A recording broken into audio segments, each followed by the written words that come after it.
ప్రియులారా, ప్రభువైన యేసు క్రీస్తు నామమున మీకు శుభములు.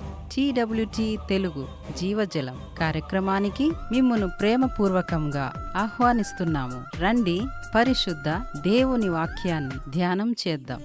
నా అనుభవం సదానే పాడేదన్, ఇదే నా అనుభవం సదానే పాడేదన్.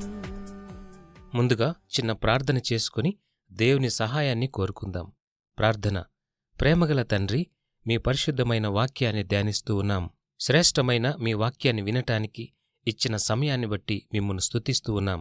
మమ్మను, మా కుటుంబాన్ని ఆశీర్వదించమని, వాక్యం ద్వారా మీరు మాతో సూటిగా తేటగా మాట్లాడమని మీ ప్రియకుమారుడు, మా ప్రభువును, రక్షకుడైన యేసుక్రీస్తు పరిశుద్ధమైన నామమున ప్రార్థిస్తున్నాం పరలోకపు తండ్రి. ఆమెన్.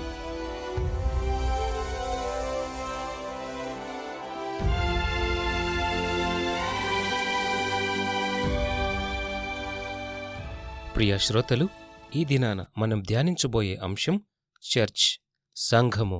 ప్రభు అయిన యేసుక్రీస్తు ఎంత గొప్పవాడో, ప్రధానమైనవాడో చెప్తూ బాప్తిసమిచ్చు యోహాను ఈ విధంగా తన మాటలను వ్యక్తపరుస్తూ ఉన్నాడు. నేను మీకు నీళ్లతో బాప్తిసమిస్తున్నాను, కాని నా వెనుక వస్తున్నవాడు మీకు మరి విశేషమైన బాప్తిజమిస్తాడు. అది కేవలం సాదృశ్యమైనదే కాదు, అది దేవుని రాజ్యంలోనికి అడుగుపెట్టటమే. ఆయన చెప్పుల వారు విప్పటానికి కూడా నాకు అర్హత లేదు, ఎందుకంటే ఆయనే మెస్సయ్య. ఆయన నిజమైన దేవుడు. మనమందరం ఎదురుచూస్తున్న వాగ్దానం చేయబడిన రక్షకుడు ఈయనే అని చెప్తున్నాడు. లూకా శుభవార్త 3వ అధ్యాయంలో దీని గురించిన ప్రస్తావన ఉన్నది. 17వ అధ్యాయంలో సంఘ ప్రాముఖ్యతను గూర్చి చెప్పబడింది. క్రీస్తు రాకడను గురించి బాప్తిసమిచ్చు యోహాను అంటున్నాడు, ఆయన చేతిలో ఉన్నది. ఆయన తన కళ్ళమును బాగుగా శుభ్రము చేసి, గోధుమలను తన కొట్టులో పోసి, ఆరని అగ్నిలో పొట్టును కాల్చివేయును. ప్రియ శ్రోతలు, పరిశుద్ధమైన క్రైస్తవ సంఘము అంటే ఏమిటి అనే ఈ విషయాన్ని అర్థం చేసుకోవటంలో క్రీస్తు రాకడను గూర్చిన ఈ ప్రకటనను మనం గమనించాలి. ఆయన తన చేటను ఉపయోగిస్తున్నాడు. చేట కోతకాలంలో ఉపయోగిస్తారు. చేట నిండా ధాన్యం తీసుకుని గాలిలోకి ఎగరవేస్తే పొట్టు, తాలు, పనికిరాని చెత్త ధాన్యపు గింజల నుండి వేరవుతుంది. ధాన్యపు గింజలు బరువుగా ఉంటాయి కాబట్టి అవి నేలమీద పడతాయి. పొట్టు, చెత్త, తాలు తేలికగా ఉంటాయి కాబట్టి అవి గాలికి ఎగిరిపోతాయి. సాధారణంగా బాగా గాలి వీస్తున్న రోజే ఈ పని చేస్తారు. ప్రతిసారి చేటను ఎత్తిపట్టుకొని దానిని ఎగరవేసినప్పుడు గట్టి గింజలన్నీ నేలమీద పడి, తాలు, చెత్త, పొట్టు గాలికి ఎగిరిపోయి 5-6 అడుగుల దూరంలో పడతాయి. అలా మంచి గింజలను వేరుచేసి ధాన్యపు కొట్టులోనికి చేర్చి భద్రపరిచి పొట్టును, చెత్తను కాల్చివేస్తారు. ఇది యేసుక్రీస్తు విశ్వాసులను, అవిశ్వాసులను వేరుచేసే విధానాన్ని ఒక సాదృశ్యంగా చెప్తున్నారు. సంఘం అంటే ప్రభు అయిన యేసుక్రీస్తు నందు విశ్వాసముంచిన వారి సమూహం. బైబిల్ ఆ సంగతి స్పష్టంగా చెప్తున్నది. ఒకరు సంఘంలో పుట్టి పెరిగినంత మాత్రాన, లేక చిన్నప్పుడే బాప్తిజము పొందినంత మాత్రాన వారు క్రీస్తుకు చెందినట్లు కాదు.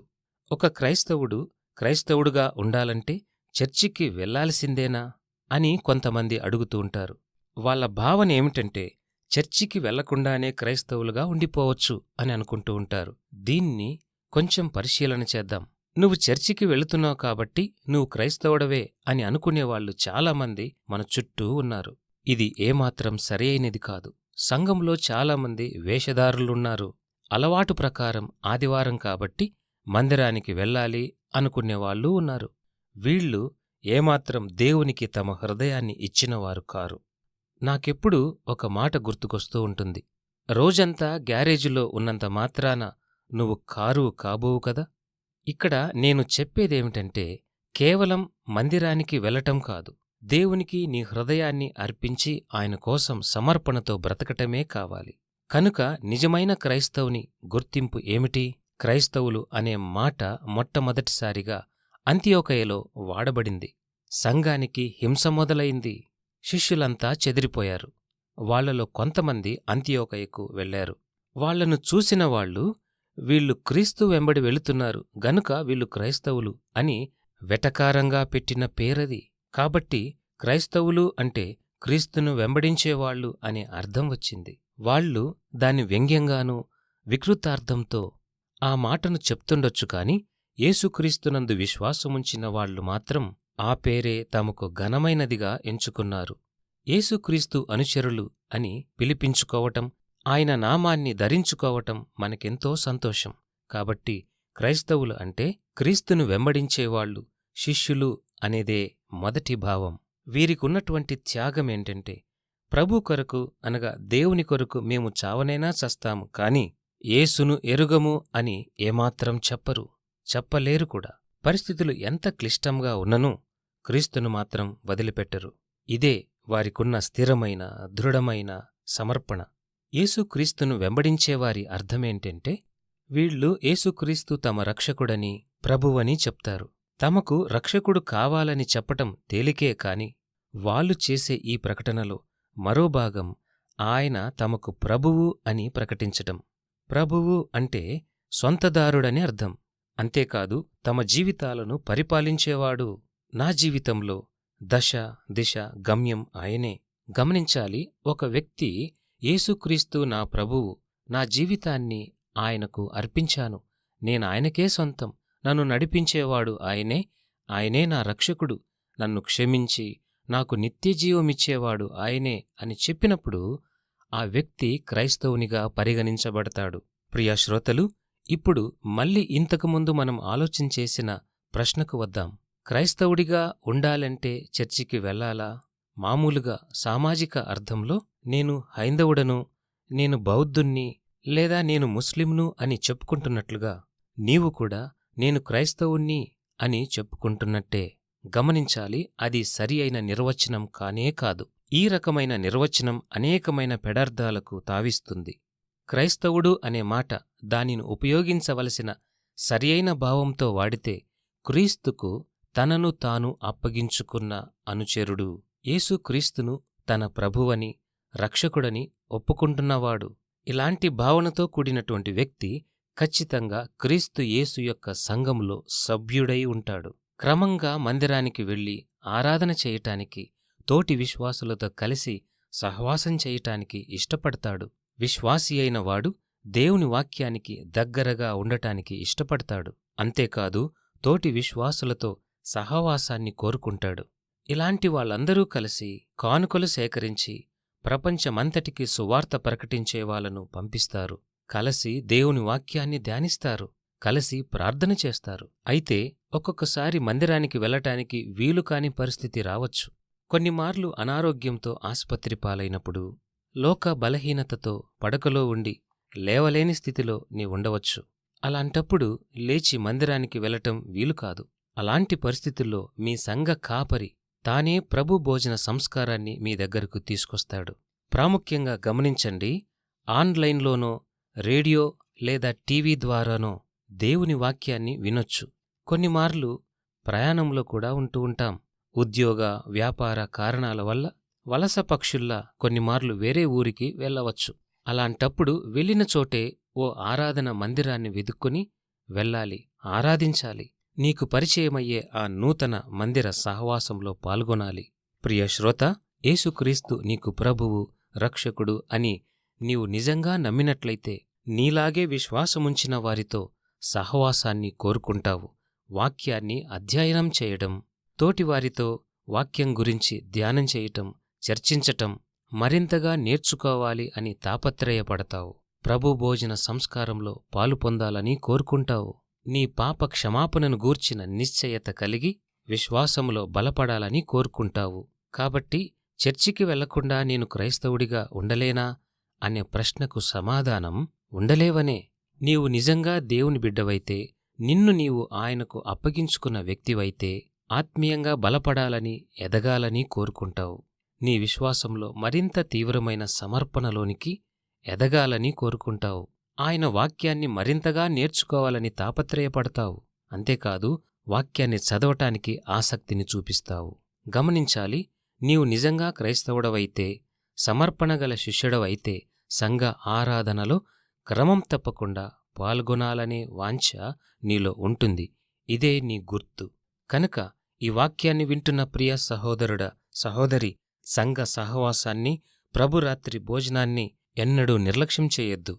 తప్పించుకోవాలని ప్రయత్నమూ చేయొద్దు. అది నీకు నష్టమే తెస్తుంది. ఎప్పటికైనా దేవునితో సహవాసం, సంఘంలో ఉన్నటువంటి ఆత్మీయ సహవాసం నీ జీవితంలో నెమ్మదినిస్తుంది. ఈ దైవికమైన సహవాసంలో ఆదరణ, సంతోషం కలుగుజేస్తాయి. సంఘ విలువలను తెలుసుకొని ఆత్మీయంగా ఎదగాలని ప్రభు కోరుతున్నాడు. అట్టి కృప పరిశుద్ధాత్ముడు నీకు దయచేయునుగాక. ఆమెన్. ప్రార్థన. ప్రియ పరలోకపు తండ్రి, ఈ వాక్యాన్ని వింటున్నటువంటి మా ప్రియ శ్రోతలను మీరు దర్శించినందుకై వందనములు. క్రీస్తు యొక్క ప్రాముఖ్యత, సంఘం యొక్క ప్రాముఖ్యత, పరిశుద్ధమైన ప్రభు బల్ల యొక్క ప్రాముఖ్యత మాకు తెలియజేసినందుకై మీకు స్తోత్రములు, వందనములు చెల్లిస్తూ ఉన్నాం. ఇంతకాలం సంఘ సహవాసాన్ని నిర్లక్ష్యం చేసినందుకు క్షమించమని అడుగుతూ ఉన్నాం. మమ్మను, మా కుటుంబాన్ని సంఘ సహవాసంలో చేర్చుకొనమని, సంఘ సహవాసంలో మమ్మను బలపరచుమని మీ ప్రియ కుమారుడు, ప్రభువును, రక్షకుడైన యేసుక్రీస్తు అతి శ్రేష్టమైన పరిశుద్ధమైన నామమున ప్రార్థిస్తున్నాము పరలోకపు తండ్రి. ఆమెన్. ఎదలోతులోన లాలించె నన్ను పసిపాప. వివరముల కొరకు మా ఇమెయిల్ listenersfeedback@gmail.com. వాట్సాప్, SMS కొరకు మా ఫోన్ నంబర్ 8523047990. దేవుడు మిమ్మును దీవించునుగాక. ఆమేన్.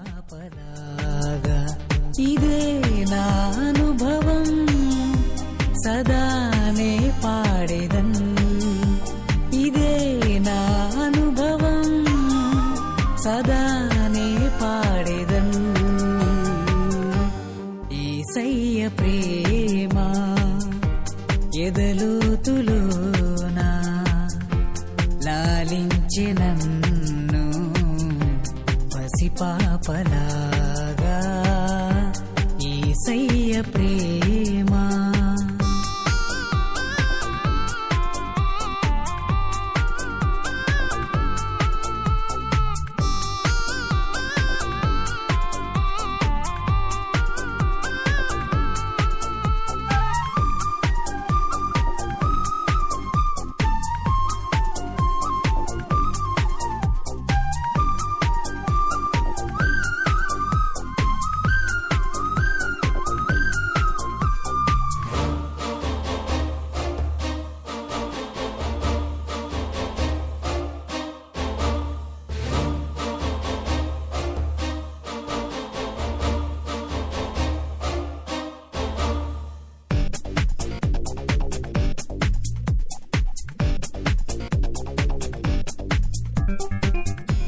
కదలాడే నా మదిని చెలిమికై కరిగించె నీరుధి నా జీవితం. కరుణించినావా యేసయ్యా ఈ జీవిని. కదలాడే నా మదిని చెలిమికై కరిగించె నీరుధి నా జీవితం.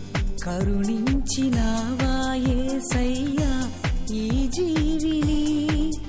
రుచి చూపావు, నాటావు నీ ప్రేమను కన్న తండ్రివై దేవా. రుచి చూపావు, నాటావు నీ ప్రేమను కన్న తండ్రివై దేవా. యేసయ్య ప్రేమ ఎదలోతులోన లాలించె నన్ను పసిపాపలాగా. యేసయ్య ప్రేమ.